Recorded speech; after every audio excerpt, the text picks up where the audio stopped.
Continuamos con UNAD, Educación y Desarrollo Humano. Continuamos con el espacio institucional de la Universidad Nacional Abierta y a Distancia, UNAD, Educación y Desarrollo Humano.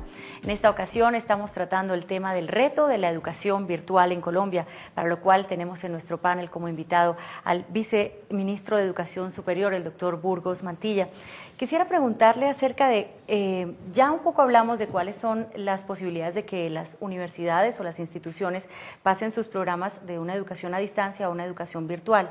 Desde el Ministerio, ¿cómo se les apoya y qué acogida han visto en las instituciones a hacer esta migración de algún tipo pedagógico, podemos decirlo?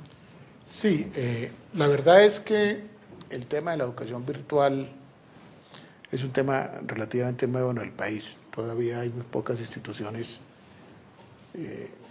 que han acogido esta modalidad, que no es que sea mejor ni peor que la presencial, es otra modalidad de educación. Y pues por eso, como te decía antes, el Ministerio está reglamentando, aspiramos a tener en 60 días ya reglamentado el sistema de educación virtual. Nosotros aspiramos a acogernos a las normas ISO internacionales sobre e-learning, que va a ser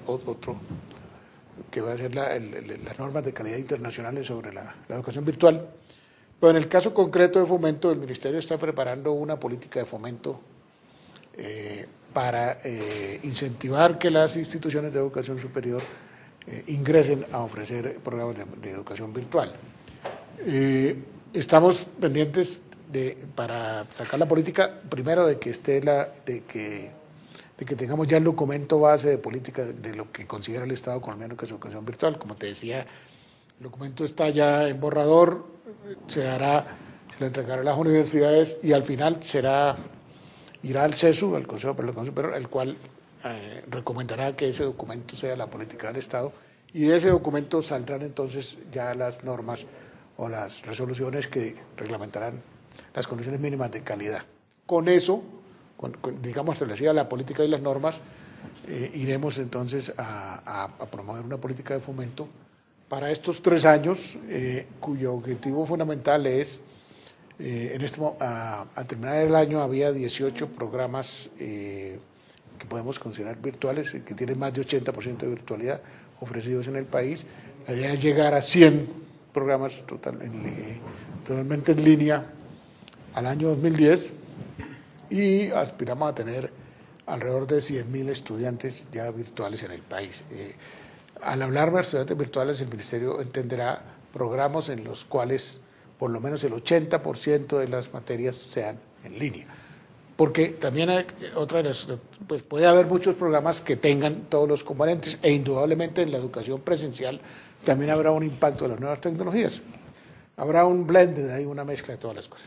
Entonces nosotros aspiramos, a través de políticas de fomento, como te decía, comenzar este año, aspiramos a tener 30 programas y sucesivamente para llegar a 100. Pienso que ese tema de la pertinencia en la educación es sumamente importante y, doctor Leal, creo que a la UNAD le corresponde, y lo viene haciendo, trabajando en esos programas que son pertinentes para la formación del país. ¿Cómo se está haciendo el cambio de algunos de estos programas a distancia para convertirlos en programas virtuales? Muy bien, nuestro plan de desarrollo, Paola y televidentes, incorpora hacia el año 2011 una serie de macroestrategias muy importantes que atienden situaciones, en primer lugar, de oferta educativa pertinente. Para eso tenemos un dispositivo que se llama los mapas de conocimiento regional, en donde se estructuran programas de formación técnica, tecnológica, con mayor énfasis, pero también programas que tienen que ver con el escenario postgradual, para afianzar investigación y desarrollo de nuevo conocimiento. Un segundo elemento muy importante en esto es construir la cultura de la capacidad informática que debe tener el país. Cultura que se desarrolla desde 3 componentes. El primero de ellos, sin lugar a dudas, es la infraestructura. El segundo de ellos, lo que tiene que ver es cualificación de talento humano capacitado, no solamente para atender dentro de la plataforma virtual a modo de consejeros, a modo de tutores o a modo de docentes, sino particularmente el escenario de transformación de roles de las personas que accedan a este tipo de educación como estudiantes. El cuarto elemento que quiero reflexionar frente a tu pregunta de la pertinencia en el contexto de la universidad son la creación de nuevos dispositivos de presencia regional, pero ya en el contexto de la virtualidad. Nosotros en el plan de desarrollo hemos venido formulando la constitución de centros comunitarios de atención virtual, pero adicionalmente dentro de esto, una política que es muy importante es afianzar los niveles de desarrollo de toda la comunidad universitaria para cumplir con estándares y protocolos que se generen en el país a partir de la política pública que ha venido enunciando el señor viceministro, pero también que recoja los estándares internacionales que se han venido generando hace ya bastantes años sobre este tema. Doctor Salazar, cuando se habla de un paso de la educación a distancia a la educación virtual, incluso de la educación presencial a la virtual, muchas personas pensarían que se trata de colgar los contenidos en un sitio web accesible a todo el mundo y simplemente ofrecer este nuevo servicio. Pero yo creo que es importante que la gente conozca ese cambio pedagógico que hay para poder hacer la educación virtual. ¿Por qué no nos cuenta un poco sobre ese tema, por favor? Esa es una pregunta bastante interesante porque existe cierta tendencia a creer que educación virtual es tener cursos murciélagos.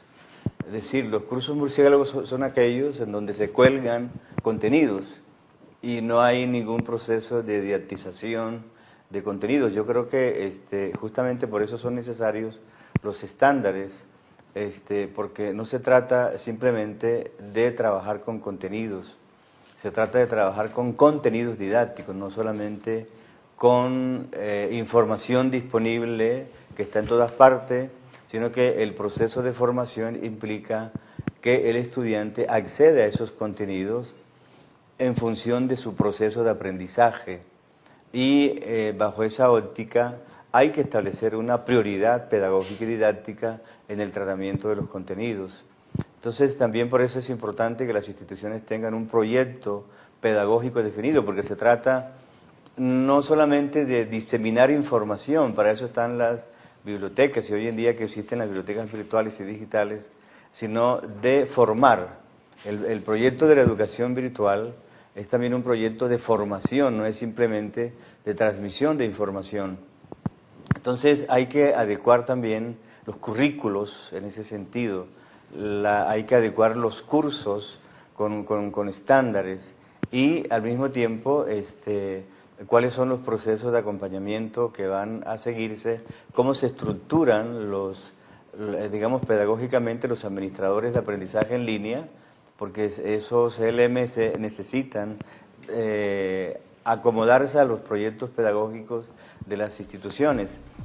Muy bien, vamos a un breve corte para mensajes institucionales y ya regresamos en nuestro programa UNAD Educación y Desarrollo Humano. Ya regresamos con UNAD Educación y Desarrollo Humano.